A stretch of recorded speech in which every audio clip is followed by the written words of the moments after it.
Bonjour à tous et à toutes, merci de votre fidélité, merci d'être avec Immigration TV, le seul canal qui vous donne des informations venant directement de l'immigration canadienne et du gouvernement canadien. Donc, nous avons une information assez surprise et pour vous surtout, nous nous rappelons la semaine dernière que la ministre de l'Immigration et de l'Inclusion, Fréchette, voulait à tout prix que l'on ferme le chemin Roxham. La ville de New York finance le transport des migrants voulant aller au chemin Roxham. Face à la crise humanitaire qui touche la plus grande ville américaine, des titres de transport gratuits sont distribués aux migrants, y compris à ceux souhaitant aller au Canada. Se rendre au chemin Roxham grâce à un billet d'autobus payé par les autorités américaines, c'est possible. Notre objectif est d'aider les demandeurs d'asile qui souhaitent se déplacer vers un autre endroit, confirme une porte-parole de la ville de New York. Depuis plusieurs mois, la ville de New York fait face à une crise sans précédent. Plusieurs États républicains envoient chaque semaine par différents moyens de transport des centaines de personnes arrivées par le Mexique vers le nord-est du pays et les centres new-yorkais d'aide aux migrants récemment ouverts sont débordés. La ville de New York, dirigée par le démocrate Eric Adams, a donc pris la décision d'aider ces gens à rejoindre leur destination finale, même si celle-ci n'est pas New York, explique l'attachée de presse Kate Smart. Beaucoup de gens qui sont arrivés ici en bus ne voulaient pas ou n'avaient pas l'intention d'aller à New York ou ne voulaient pas rester ici à long terme. Des organisations communautaires ont également aidé à émettre des titres de transport pour ceux qui veulent aller ailleurs, précise-t-elle. Des billets jusqu'à Plattsburgh. Le cabinet du maire Adams n'admet pas cependant financer des billets jusqu'au chemin Roxham et donc n'aide pas à franchir la frontière canado-américaine par cette route devenue mondialement célèbre.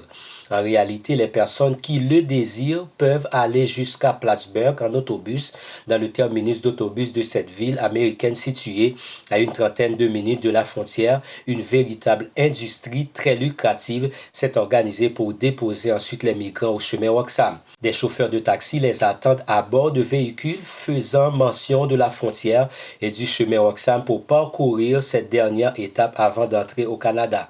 Nous ne traitons pas Plattsburgh différemment de toute autre ville, mentionne d'ailleurs l'équipe du maire Adams.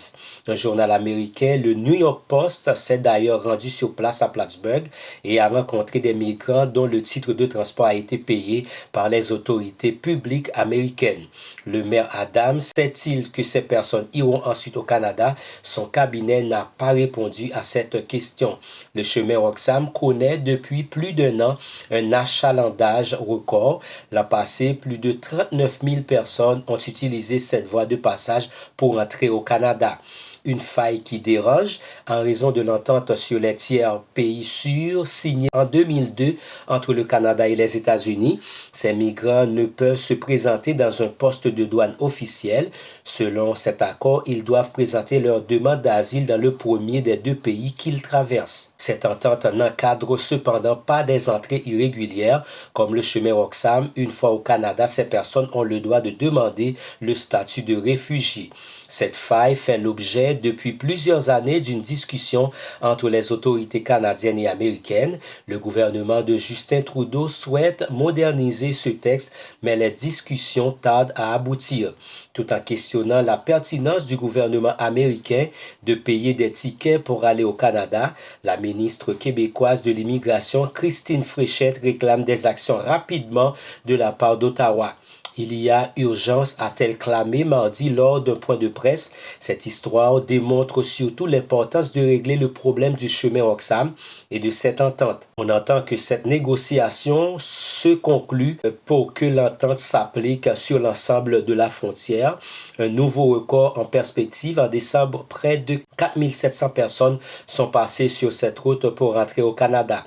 Selon nos informations, malgré le froid et des conditions climatiques difficiles, le flux ne s'arrête pas. Tout indique même que la hausse pourrait se poursuivre en 2023. Les journées avec plus de 200 personnes arrivant au chemin Roxham seraient de plus en plus fréquentes d'après des sources policières.